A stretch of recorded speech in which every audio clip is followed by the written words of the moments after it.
Eu viajei 600 quilômetros para poder votar no PT. Eu acreditava que o Bolsonaro, se ele ganhasse, ele me mataria no dia seguinte, porque eu sou uma mulher preta. Eu acreditei nisso piamente. Eu briguei com meu marido na mesa da cozinha, porque ele não queria ir para Belo Horizonte para poder votar. Mas você viu alguém sendo pego? Ficou sabendo de alguém sendo pego? Sim, fiquei sabendo de muita coisa enquanto eu tava lá. Esse é um daqueles vídeos muito difíceis de fazer, principalmente porque eu vi a verdade com os meus próprios olhos e eu demorei muito para parar de acreditar nas mentiras do PT. E eu precisava trazer isso daqui, por mais que reconhecer esse processo, às vezes, reconhecer nossos erros, dá aquela sensação de nossa, como que eu me permiti viver isso, né? Mas é uma coisa que eu preciso fechar até na cabeça de vocês. Quem chegou depois sabe que eu sou ex-petista, né? Quem tá chegando aqui agora acompanhou todas as lições, as 43 lições, sabe um pouco da minha história, mas é um vídeo que eu estava devendo para vocês e que eu tenho certeza que pode ajudar milhões de pessoas a entenderem o que o PT fez ao longo de todos esses anos. Então é um vídeo que é muito importante que você compartilhe, porque eu acredito que ele vai ficar com mais de 3 minutos, então ele não vai mostrar para outras pessoas. E esse vídeo aqui, ele pode ser decisivo para que milhões de brasileiros, dos mais pobres aos mais ricos, entendam e consigam se libertar dessa ideologia maldita que tem destruído o nosso país. Então vamos lá. Eu vou te contar uma coisa que para mim é a coisa mais humilhante que já me aconteceu, né? Que não foi perder o dinheiro, não foi ter sido traída, foi olhar a verdade nos olhos e eu não consegui enxergar. Na universidade, de fato, eu fui muito capturada. Não à força, com livros. Com professores que eu admirava e com textos que me diziam que o mundo se dividia entre opressores e oprimidos e que eu, como mulher preta, precisava lutar para mudar o sistema e que eu era uma oprimida e que eu tinha que ocupar esse lugar de oprimida. Eu comprei essa ideia inteira e eu votei seguidamente na esquerda com muita convicção. E aí veio o programa Mais Médicos, eu fui uma das professoras na formação dos médicos cubanos em Belo Horizonte. Numa sala de aula, Cuba era maravilhosa, era um sistema exemplar, era uma solidariedade internacional que estava acontecendo, mas no corredor, quando ninguém estava ouvindo, Bárbara, a gente quer sair daqui, mas não pode.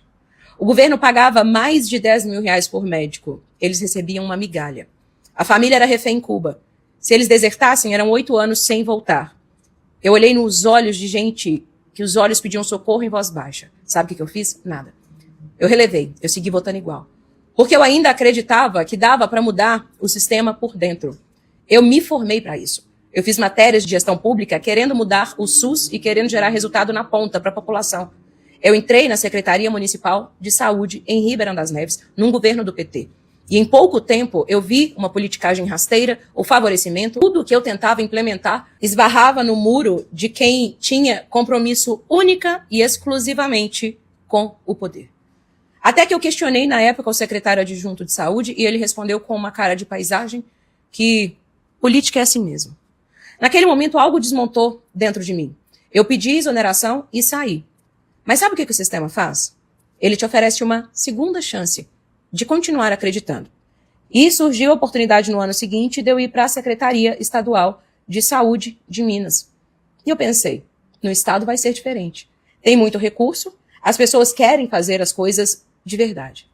Só que a maquinaria era a mesma, era o mesmo jogo, agora no nível estadual. O PT de cima para baixo. E foi ali que eu me convenci de que política era assim mesmo. De que não fazia sentido lutar pela população porque nunca ia chegar na ponta. Existia um abismo. Eu vi tudo isso, eu vivi tudo isso. E ainda assim, eu não conectei com o que eu acreditava na hora de socar o dedo na urna. Quando uma crença, ela vira identidade, a verdade, ela vira uma ameaça. O seu cérebro para de buscar aquilo que é real e ele passa a proteger quem você acredita ser. Eu não era burra. Eu estava amarrada. O primeiro estalo veio em 2018, quando eu briguei feio com meu marido por causa da eleição. Porque eu tinha certeza absoluta de que se o Bolsonaro ganhasse, no dia seguinte, eu estaria morta. A esquerda tinha me convencido de que era isso que ia acontecer com os pretos. Eles fazem isso. Bolsonaro ganhou e no dia seguinte eu estava viva. Não só viva. O tempo foi passando e eu fui vendo com os meus próprios olhos, ninguém me falou. Políticas que beneficiavam toda a população. Eu vi inclusão real, eu vi ação real. O oposto do que tinham me vendido. E aquilo me acendeu mais um alerta. Mas ainda não era suficiente.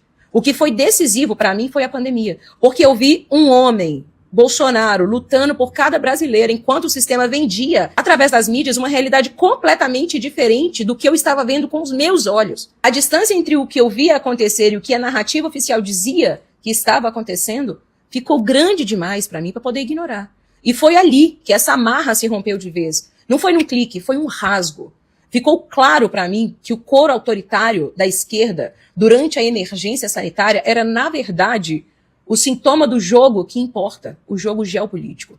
E a partir dali eu passei a defender abertamente o que eu já sentia, mas que eu não tinha coragem de admitir para mim mesmo.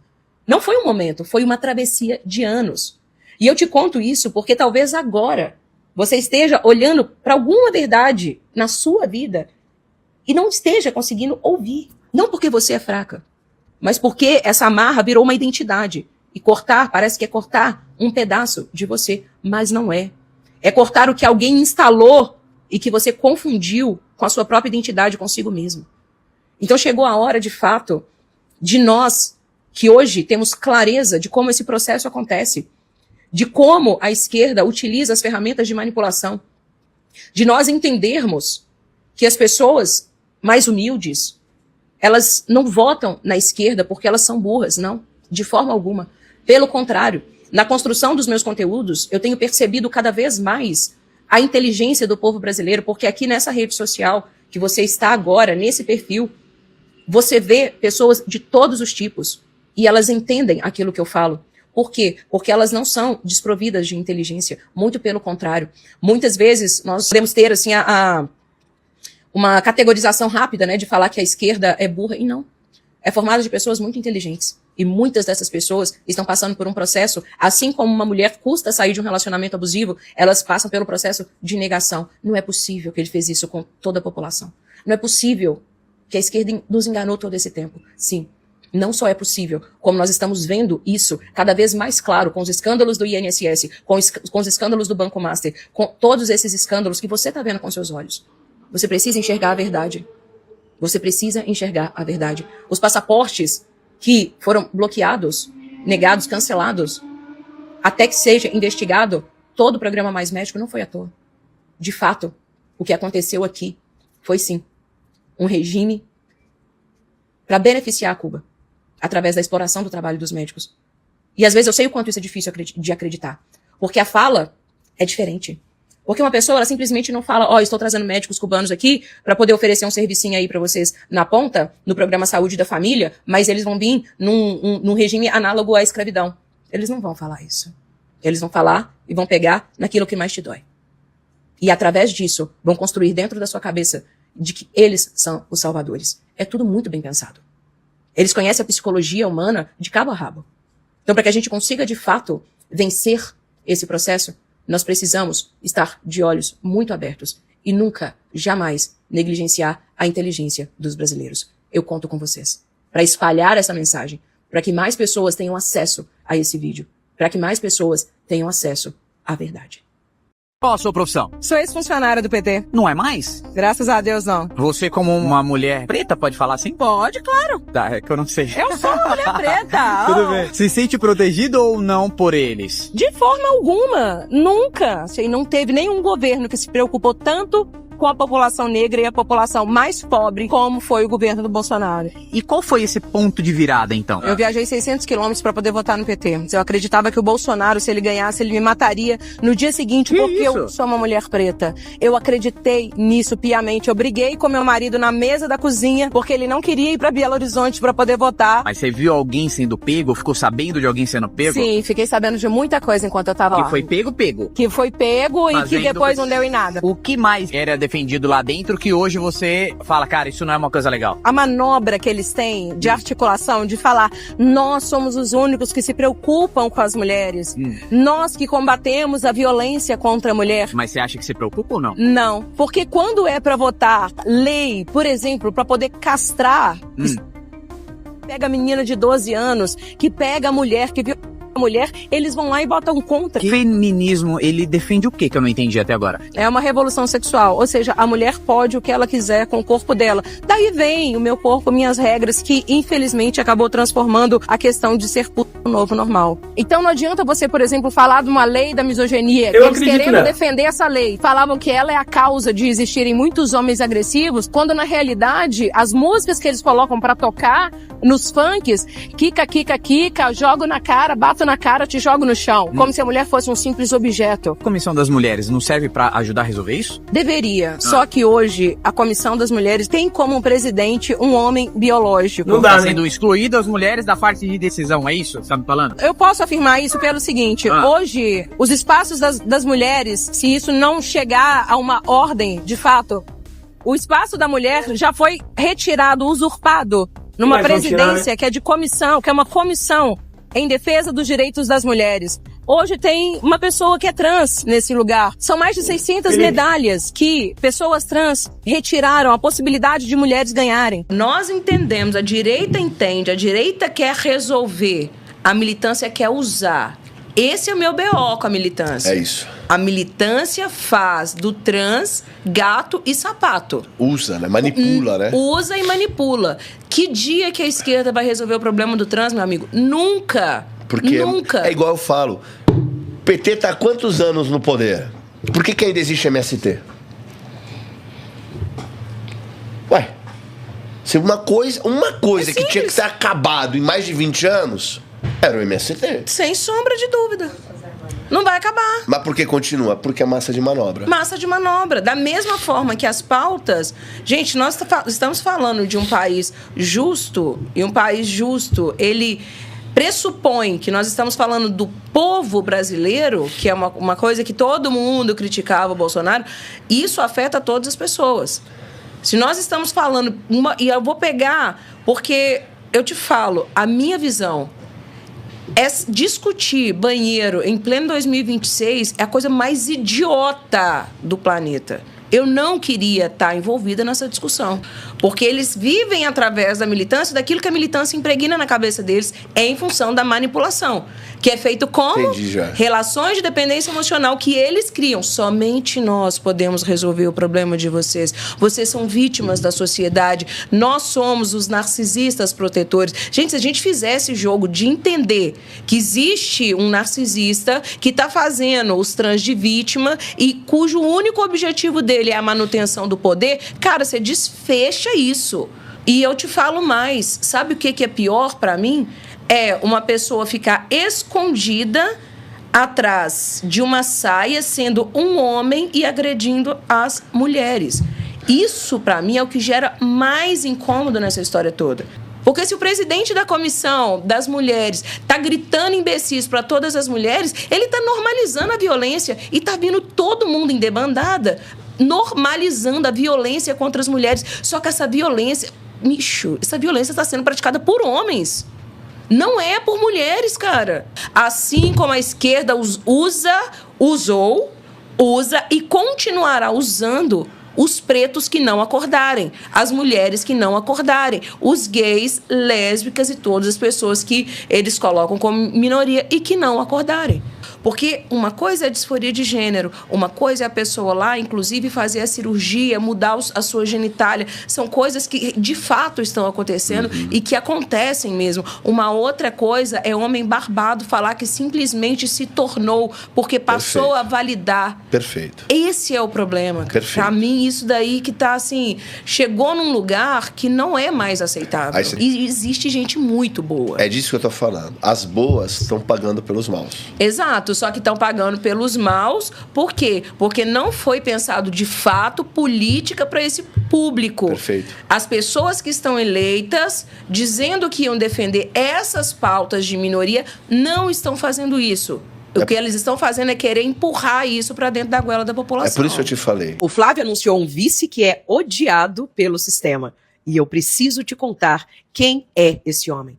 Porque não é um político de carreira, não é nenhum herdeiro de nenhuma dinastia, não é um figurão de Brasília. É um promotor de justiça de Alagoas, nordestino, que passou 24 anos da vida dele combatendo o crime organizado no estado que já foi o mais violento do Brasil. segue aqui para acompanhar quem vai lutar de verdade por esse país. O nome dele é Alfredo Gaspar, filho de Dona Felina, uma mulher de fé que até hoje é o alicerce da família. Casou aos 20 anos e segue casado com a mesma mulher. Teve 3 filhos, hoje já é avô, e perdeu a primeira filha, Ana Luísa, com 1 ano e 8 meses de câncer. Perdeu o pai há 6 anos, o homem que ele chama de meu herói. E em vez de parar, ele acelerou. Ele voltou para o Ministério Público, voltou para as ruas, voltou para a trincheira do combate ao crime. Como secretário de Segurança de Alagoas, ele ajudou a reduzir os homicídios ao menor patamar da série histórica do Estado. Um lugar que era sinônimo de violência começou finalmente a respirar. Como Procurador-Geral de Justiça, ele peitou a Braskem quando o solo de Maceió começou a afundar. Pediu bloqueio de quase 7 bilhões de reais da mineradora para garantir indenização a milhares de famílias que perderam tudo. Na Câmara, ele relatou a CPMI do INSS, mais de 4 mil páginas, quase 40 bilhões em fraudes expostos, mais de 200 indiciamentos. A base do governo, como vocês sabem, derrubou o relatório, 19-12, na madrugada adentro. Ele pegou as 4 mil páginas e entregou ao Supremo, porque quem luta de verdade não para quando é derrotado. Agora presta atenção no que essa escolha significa. Passaram anos dizendo que o bolsonarismo não liga para o Nordeste, que é movimento de paulista e sulista, que o Nordeste é território da esquerda. E o Flávio escolheu como um vice um alagoano. Um homem que construiu a carreira inteira dele no Nordeste, que conhece a realidade do nordestino, porque é a realidade dele. Isso não é um gesto simbólico, não. Isso é uma declaração de intenção. Alfredo Gaspar não é um nome que a mídia vai celebrar, porque ele não é da turma deles. Ele é promotor, é nordestino, é humilde e é perigosíssimo para quem vive do sistema. Quando o Flávio olhou para ele e disse, você é o cara, ele não estava escolhendo um palanque, ele estava escolhendo um soldado. E o Brasil precisa de soldados, porque a gente sabe que a guerra começou. Povo do meu Brasil, compartilha esse vídeo ao máximo. As pessoas precisam conhecer o Alfredo Gaspar. O Brasil inteiro precisa conhecer quem é ele. E Dona Celina, usando a frase que o Alfredo falou hoje, veja onde o seu filho chegou. Parabéns e que Deus te abençoe. Tá aqui, ó. Vamos escutar aqui, gente. Eu quero ajudar o presidente Lula. Olha isso aqui. Eu já conversei isso com a Haddad, já conversei isso com o Galípolo, já conversei com o pessoal do Tesouro.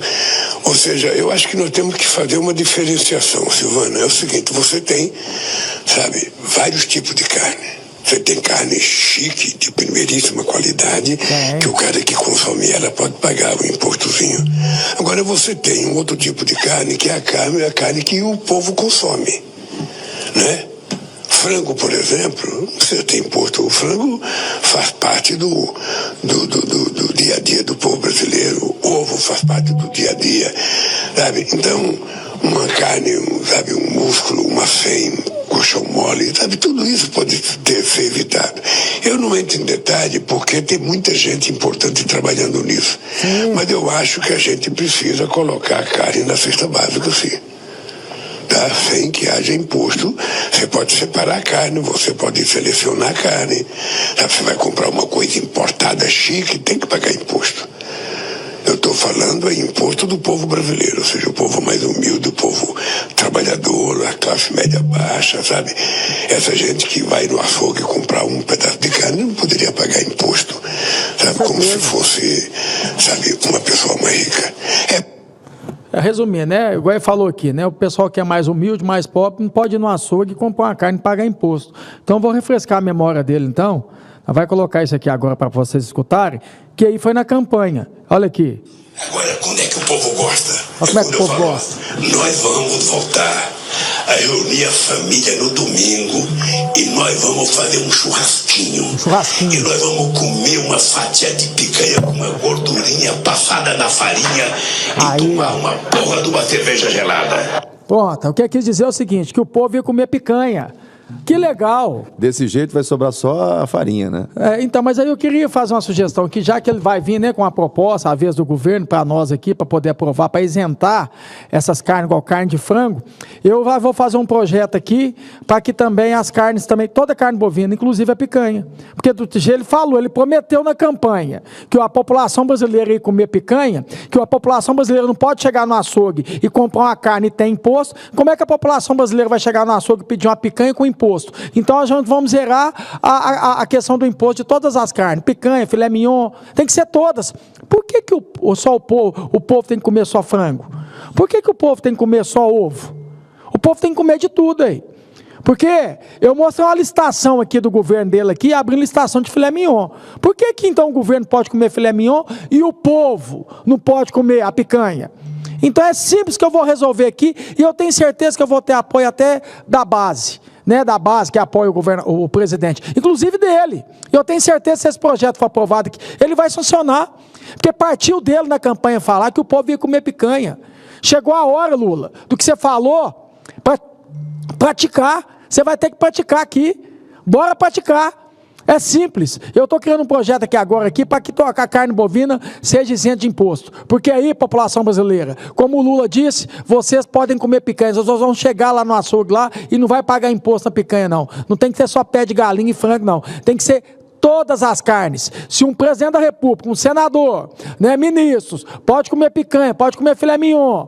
E por que a população, que é o patrão, que paga nosso salário, não pode também? Então tem que ser para todos. Então vou sugerir que agora a gente está protocolando esse projeto. E se demorar para passar, já fique aqui, que a hora que vem esse projeto para isentar a questão das carnes, como frango e outras, você pode ter certeza que eu vou colocar uma emenda para colocar de todas. Porque a picanha também vai ter que ser isenta e todo o povo brasileiro vai ter que comer picanha. Primeira questão do MST, né? Financiar MST. Eu estava em Divinópolis, na minha cidade, no domingo, eu vi um senhor de 70 anos vendendo picolé. E com as pernas, e machucado ainda, deficiente, mancando. 70 anos vendendo picolé. Esse que tem que ser financiado. Esse que está trabalhando. Financiar nego, que não trabalha, que não produz nada, que só quer encher o saco. Então isso é a vitória do povo. Eu só estou aqui justificando as nossas vitórias para a população brasileira entender. A outra foi a questão, né, que se tratava sobre a questão de eleições, propagar fake news. Aí eu faço uma pergunta para esse governo atual que está hoje.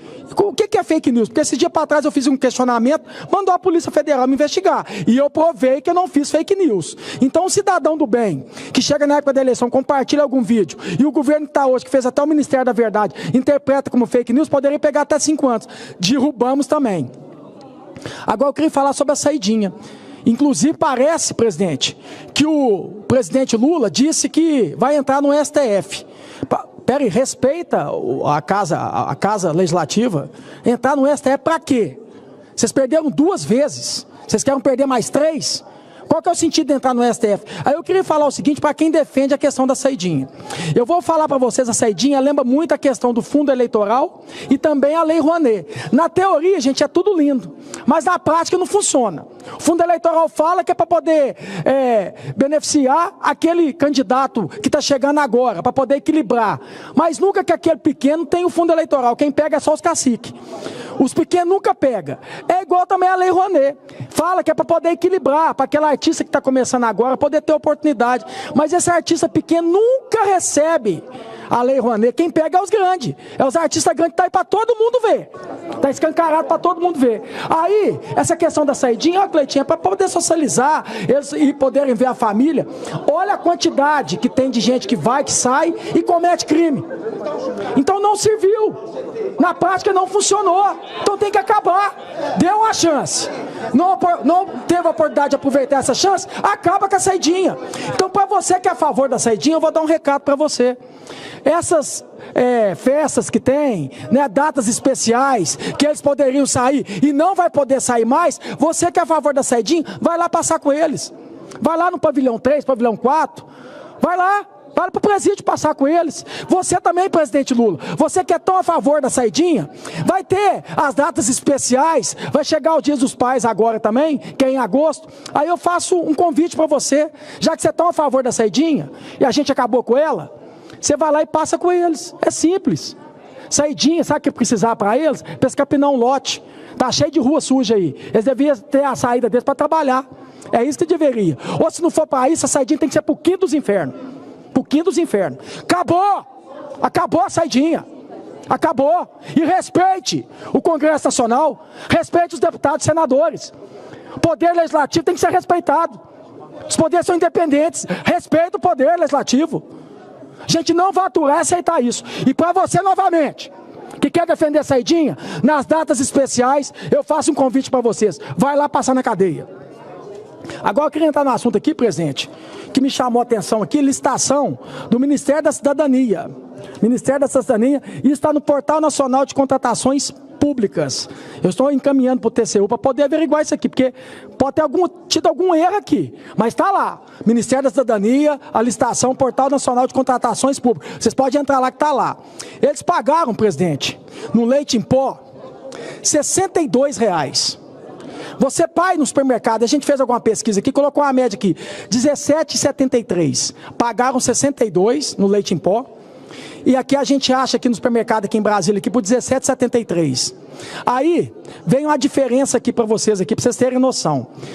O governo pagou 2.170.000 no leite em pó. 2.170.000. Pelo preço que a gente colocou aqui, que acha para comprar, no varejo, deu 245.000, se fosse para comprar no varejo aqui. Uma diferença de quase 2 milhões de reais. Diferente de quase 2 milhões de reais. Aí vem peixe em conserva, a famosa sardinha. Só pode estar errado, eu não estou acreditando nisso aqui não. Mas tá lá, tá aqui porque a gente imprimiu. R$ 88,90 pagaram. R$ 88,90. Você acha que numa média que a gente colocou aqui de R$ 6,70? 6, pagaram 88, a gente achou numa média aqui de 6,70. Agora eu vou mostrar para vocês aqui a diferença. O governo pagou 4.400.000. 4.400.000. Nesse de 6,70 a gente pagando, daria 350.000. Sabe a diferença, presidente? 4 milhões de reais. 4 milhões de reais. Então, assim, eu tenho que ser justo. Tem coisa aqui que o Lula, o presidente Lula, não fica nem sabendo. Isso aqui é pelos ministérios aqui, quem faz as licitações são servidores, né? Mas eu estou encaminhando aqui para o TCU para poder olhar isso aqui. Isso aqui, no mínimo, é superfaturamento. No varejo aqui, gente, 350.000. Dá uma diferença de 4 milhões de reais. 4 milhões de reais. Que sardinha que é essa? Tem ouro dentro dessa sardinha? Aí tem mais aqui, ó. O arroz. Vou mostrar para você. Isso aqui é para a cesta básica, viu, gente? Arroz, eu não consigo entender, para tudo para o poder público é mais caro. Essas empresas, elas lavam a alma de roubar. Essas empresas não têm condição. E se eu tiver errado, me processa. Bando de canalhas. Olha isso aqui, arroz. Pagaram R$ 35,00 1 quilo de arroz. R$ 35,00. Sabe quanto você acha no supermercado? 1 quilo de arroz? 7. Pagaram 35. Você acha R$ 7,00. Uma quantidade de 52.000. 52.000 pacotes de 1 quilo. 52.000 pacotes. O total que o governo pagou, 1.820.000. 1.820.000. Se você fosse comprar nesse supermercado que a gente fez o preço, daria 364.000. Olha a diferença. Olha a diferença. 1,5 milhão, presidente. 1,5 milhão. Só que eu já falei, quase 10 milhões de reais. Se tivesse fiscalizado, se tivesse dando zelo pelo dinheiro público. Ainda tem mais. Quero falar de vocês aqui do feijão. Mostrar aqui para vocês também. Feijão, 52.000 pacotes de 1 quilo. 52.000 pacotes de 1 quilo. O governo pagou 1.454.000. 1.454.000. No varejo, tivesse pagado mais barato, daria uma diferença de que tinha pagado 550.000.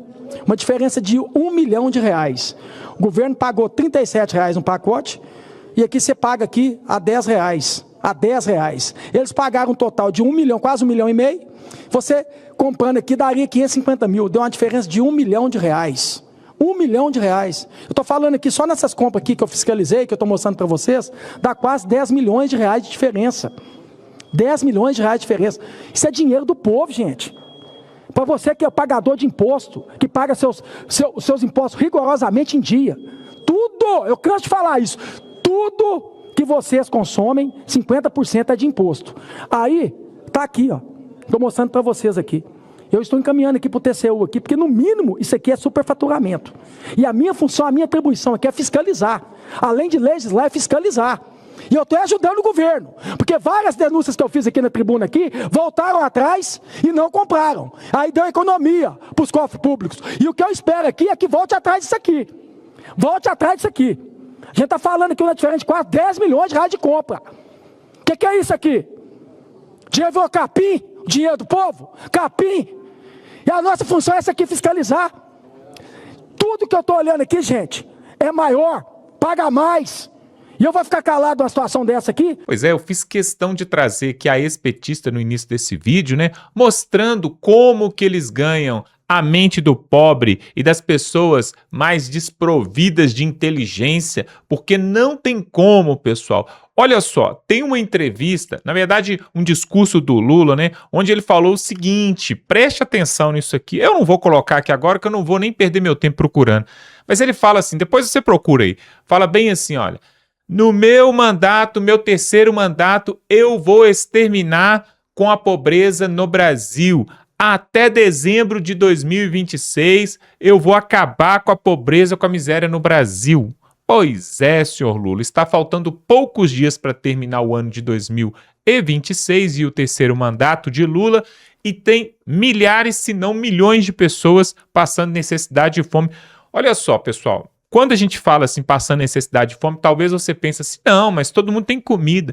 Pois é, mas de acordo com a ONU e de acordo também com o IBGE aqui do Brasil, uma pessoa é considerada pobre em estado de miséria quando ela tem uma renda, ela como pessoa, de menos de 600, me parece R$640 por mês, ou seja, a renda ali familiar, né, a renda da pessoa, é menos de R$600. Existem várias pessoas nessa situação. Várias pessoas. Talvez você não conhece porque você está em uma situação de conforto, mora numa cidade grande, né? Agora, tem interiores desse Brasil afora aí que pessoas não têm água encanada, não têm esgoto, não têm uma água limpa para poder tomar. Então essas pessoas vivem com menos de R$600 no mês, pessoal. Imagina uma família de 3, 4 pessoas vivendo com isso. Isso é um estado de miséria. E diz o Lula que ele tem até 2026, o final de 2026, para tirar todo mundo da pobreza. Mas como que ele vai tirar da pobreza se ele é a favor do MST? Para pensar, uma coisa não faz, uma coisa não liga com a outra. Na verdade, a direita, ela é contra o MST, por quê? Porque ela quer tirar esse povo aí dessa vagabundagem, quer dar trabalho, quer dar renda, quer dar alimentação, saúde, transporte para esse povo, e não deixar eles invadindo a casa dos outros. Então, é um absurdo as causas identitárias que o PT e a esquerda usam já denunciam que o discurso que eles falam que vão tirar a pessoa da pobreza, que vai defender a mulher, que vai defender o negro, que vai defender o índio, quilombolas e sei lá mais quem, tudo mentira. Porque entra ano e sai ano, e essas classes minoritárias, como eles gostam de falar, continuam na mesma situação, na mesma miséria. Nós mostramos aqui, inclusive você já deve ter visto, né? Nós falamos aqui também, sobre uma foto que o Lula tirou lá em Caruaru, me parece que ele é de Caruaru, né? Nasceu lá, com um senhor de idade ali numa casa de pau a pique, né? Aquelas casas feitas de barro, sei lá de quê. Ele tirou há anos atrás essa foto e agora ele voltou lá e tirou uma mesma foto. O cidadão está lá no mesmo lugar, da mesma forma. Ou seja, o PT não ajudou em nada essa criatura. Olha só, pessoal, dos 10 estados mais pobres do Brasil, por incrível que pareça, por coincidência ou não, são os estados onde o PT predomina. Os estados do Norte e Nordeste é onde o PT predomina. Me mostre, se você está aí me assistindo aí, eu faço um desafio aí para quem estiver assistindo, me mostrar. Coloque aqui nos comentários um estado dos 27, das 27 entidades que temos no Brasil, um estado brasileiro que teve ali pelo menos 4 anos seguidos ali, ou 8 anos, né, como Minas Gerais, ali o Romeu Zema ficou dois mandatos, que tem ali 4 ou 8 anos de direção da direita e que o povo não melhorou de vida. Não existe, pessoal. Aonde a direita entra, o povo melhora. Por quê? A situação no Brasil é tão ruim, principalmente aí nos estados mais nórdicos, né? Aqueles estados bem afastados. É tão ruim que não precisa ser um bom governador entrar lá, não, pessoal. Pode ser até alguém do Centrão, do Partido Novo, do MDB, do MBL. Se entrar lá e fizer isso aqui de esforço, consegue mudar a situação, a realidade daquelas pessoas. Não precisa fazer muito esforço. Por quê? A esquerda, onde ela entra, ela detona com tudo. E aí está o depoimento aí da Bárbara, ex-petista, falando o que ela viveu. É uma lavagem cerebral que eles fazem. Por quê? Na cabeça deles, só o Lula que é o salvador e só ele que tem um remédio para o Brasil. Olha como que é diferente a esquerda para a direita, pessoal. Preste atenção. Eu, por exemplo, eu acredito que o Brasil pode melhorar não só com a família Bolsonaro, mas temos vários outros. Romeu Zema é um excelente governador, poderia ser presidente do Brasil, poderia sim. Ratinho Júnior, excelente governador também. Olha só, pessoal, nós temos vários. O próprio Ronaldo Caiado, ele resolveu o problema de segurança pública ali em Goiás e ele colocou, inclusive, uma regra, né, ali em Goiás. Era o seguinte, o ladrão, o bandido, criminoso, ou ele mudava de vida ou ele mudava de estado. Ele tinha essas duas opções. Ou ele muda de estado ou ele muda de vida. E aí, né, não sei o que aconteceu. Aconteceu uma das duas coisas, mas a segurança pública melhorou por ali. Temos vários. Pessoal, tem o pessoal ali do Partido Novo, entendeu? Temos o pessoal também, até do MBL mesmo, o Renan Santos ali, que é do Missão, né, que era MBL, agora tornou Missão. Também tem propostas muito boas. O Pablo Marçal, por exemplo, empresário, coach. Então, isso é para deixar claro que não é só Jair Bolsonaro, Flávio Bolsonaro. Nós não temos isso. Agora, olha a diferença. A esquerda não. A esquerda é o Lula e pronto. Não tem outra opção. Nós estamos desde 2003 com esse Lula aí perseguindo o povo brasileiro. Desde 2003. Um período curtinho assim, o Jair Bolsonaro teve para poder trabalhar, mas pegou uma pandemia. Teve a Globo batendo de manhã, de tarde, de noite e ainda teve o judiciário com Alexandre de Moraes o perseguindo. Mas foi um período assim bem pequeno. Fora isso, nós só tivemos PT nas últimas 2 décadas. Então, pessoal, é o que a gente está tentando mostrar aqui o seguinte, não dá certo e está na hora de mudar. Se você também concorda com isso, se você quer a mudança, se inscreva aqui no canal, totalmente gratuito, você não paga nada e você vai ficar muito bem informado. Compartilhe esse vídeo, pessoal, um vídeo tão importante quanto esse. Talvez esse vídeo, se você compartilhar no grupo da família, no WhatsApp, no Facebook, vai chegar lá naquele amigo seu petista, naquele parente seu que fica falando do pai Lula, o tal do pai Lula, vai chegar nele lá e eles vão ver a lavagem cerebral que é feita na cabeça dos petistas. Quem sabe algum deles não se converte, né, para a verdade. Então aqui embaixo aqui, ó, tem um botão para você dar um like, do lado tem um botão para você se inscrever e do lado tem uma setinha. Se você clicar nela, você compartilha esse vídeo para todo mundo, pessoal. Vamos lá, esse vídeo é o vídeo mais importante porque vai mostrar para muita gente que pessoas que já fizeram parte lá dentro do PT entenderam que ali não tem como e que eles estão errados e que existe salvação, existe vida, né? Fora do PT. Vamos ficando por aqui e até a próxima.